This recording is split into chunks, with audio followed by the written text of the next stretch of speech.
सातारा जिल्ह्यातल्या कराड तालुक्याचा दक्षिण भाग तसा डोंगराळ। पावसाळ्यात इथं चांगला पाऊस पडतो, पण डिसेंबर महिन्यापासून इथं पाणी टंचाईला सुरुवात व्हायची। 1980 पूर्वीचं हे चित्र आज मात्र बदललंय। आमदार विलास पाटील उंडाळकर यांच्या प्रयत्नातनं 52 गावात तळी, तलाव आणि पाणलोट व्यवस्थापनामुळे इथली पाणी टंचाई हटवण्यात बरंच यश आलंय। कृष्णा कोयना नद्यांमुळे कराड तालुक्यातल्या बहुतांश गावात पाण्याची कमतरता नाही, पण संपूर्ण तालुक्यात हे चित्र नाही।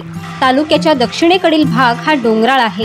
या भागातल्या 52 गावांना वर्षानुवर्ष उन्हाळ्यात पाणी टंचाईला सामोरं जावं लागत होतं। पावसाळ्यात प्रचंड पाऊस पडणाऱ्या या डोंगराळ भागातल्या लोकांना उन्हाळ्यात पाण्यासाठी स्थलांतर करावं लागत होतं। ही समस्या लक्षात घेऊन 1980 सालापासून आमदार विलास पाटील उंडाळकर यांनी या भागात अनेक तलाव, तळी आणि पाणलोट प्रकल्पांची उभारणी केली। त्याचा यंदाच्या दुष्काळात देखील चांगला फायदा होताना दिसतोय। गावातल्या महिलांची पाण्यासाठी होणारी फरफट आज थांबलीये। म्हणजे असं नाळीत निसनी पाणी असायचं, मग ती पहिलं बारीला दिवसभर बसून शेटणी 4 कळशा 5 कळशा असे पाणी आम्ही नाळीत जाऊन भरून पाणी आणत होतो। उन्हात आणायचं, नाळीतनीच बसून पाणी आणत होतो। काय सकाळच्या पारी मासलीसनं आणायचं, बांधकरवाडीसनं आणायचं असं पाणी। आता पाणी आपलं पाणी प्यायला चिक्कार आहे। अजून काय हिर अर्धी हायच म्हणायचं, काय संपत नाही आम्हाला महिना 2 महिने तरी हिर किती बी पाणी नेलं पिलं तर। कृषी आणि पाटबंधारे विभागाच्या मदतीनं या भागात अनेक छोट्या तलावांची निर्मिती करण्यात आली आहे। त्याचबरोबर सिमेंट आणि माती बंधारे, पाझर तलावांच्या निर्मितीमुळे या भागातल्या भूगर्भातल्या पाण्याची पातळी चांगलीच वाढली आहे। समाधान वाटतं, पाणी आहे हातात। दुष्काळात काय होतं? 72च्या दुष्काळात इथली परिस्थिती काय होती? बेकार होती। त्यावेळेला पाणीच नव्हतं, तर आता पाणी आडवा जिरवामुळे पाणी आम्हाला उपलब्ध झालेलं आहे। आम्ही आता सध्या नेहमी इथं लटकेवाडीमध्ये डोंगरावर राहतो। पूर्वी असा काळ होता की कळशीनं पाणी आणायचं आजूबाजूचं तळामधून डोंगराच्या पायथ्यावर खाली।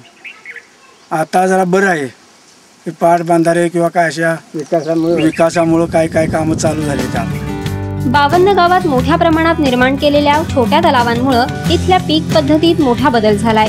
इथले शेतकरी मोठ्या प्रमाणात बागायती पिकं घेऊ लागलेत, त्यामुळे त्यांच्या जीवनमानातही चांगली सुधारणा झाली आहे। पाण्याची सगळी पूर्ण टंचाई होती, सगळं म्हणजे कोरडं भावच की असं काही बागायती आहे का? धरण झाल्यापासून बागायती आपली पूर्ण शेती झाली आहे। डेव्हलपमेंट आता बरीच झाली माणसांची, पाणी पूर्ण म्हणजे आता शेती कोर माणसं होत आली। आता जो पाऊस पडणारा पावसाचा थेंब अडवण्याचा या ठिकाणी प्रयत्न झाला आणि म्हणून पिण्याच्या पाण्याचा तर प्रश्न मिटलाच, पण शेतीसाठी सुद्धा या ठिकाणी आमच्या या विभागामध्ये पाणी कमी पडणार नाही अशा पद्धतीची व्यवस्था झालेली आहे। आता या राज्यामध्ये पूर्ण दुष्काळी परिस्थिती आहे। आपण पाहतो टीव्हीला वगैरे, आपण बातम्या ऐकतो, वर्तमानपत्रात वाचतो, परंतु या आमचा भाग जरी ड्राय भाग म्हणून जरी वरकरणी दिसत असला, तर आत्ताची परिस्थिती अशी आहे की जरी राज्यामध्ये पूर्ण दुष्काळ पडला तरी आमच्या ह्या कराड दक्षिणमध्ये दुष्काळ पडणार नाही। शेतीमध्ये परिवर्तन झालं।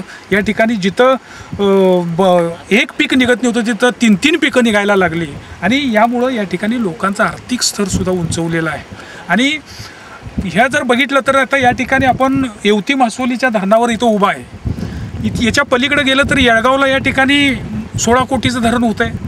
पुढं अकाईच्यावाडीला आहे, लोहारवाडीला आहे, घोगावला आहे, एनप्याला आहे, खाली बांदेकरवाडी, लटकेवाडी अशा ठिकाणी जिथं जिथं संधी मिळेल तिथं तिथं पाणी अडवलेलं आहे आणि ते काम पूर्ण झालेलं आहे। यंदा सलग 2 वर्ष सातारा जिल्ह्याच्या मोठ्या भागात पुरेसा पाऊस पडलेला नाहीये, त्यामुळे जिल्ह्यात पाणी टंचाईनं भीषण रूप धारण केलंय। शेकडो टँकरनं पाणी पुरवठा सुरू आहे। अशा वेळी दक्षिण कराडमध्ये मात्र पाणी टंचाई हटवण्यात यश आलंय।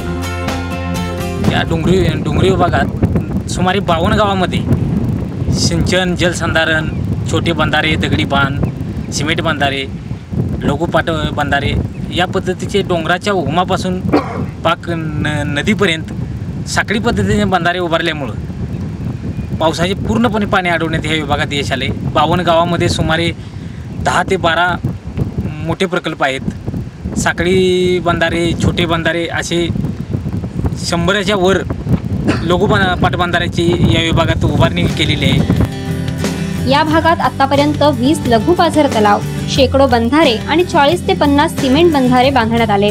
याशिवाय काही मोठ्या तलावांची देखील उभारणी करण्यात आली आहे। आज मोठी धरणं बांधण्याऐवजी छोटे तलाव, पाणलोट जलसंधारणाचे प्रकल्पच दुष्काळ हटवण्यात मोलाची भूमिका बजावू शकतात, हेच या 52 गावातल्या प्रयोगावरून वाटतंय। संभाजी थोरात सह ब्युरो रिपोर्ट, साम टीव्ही, सातारा।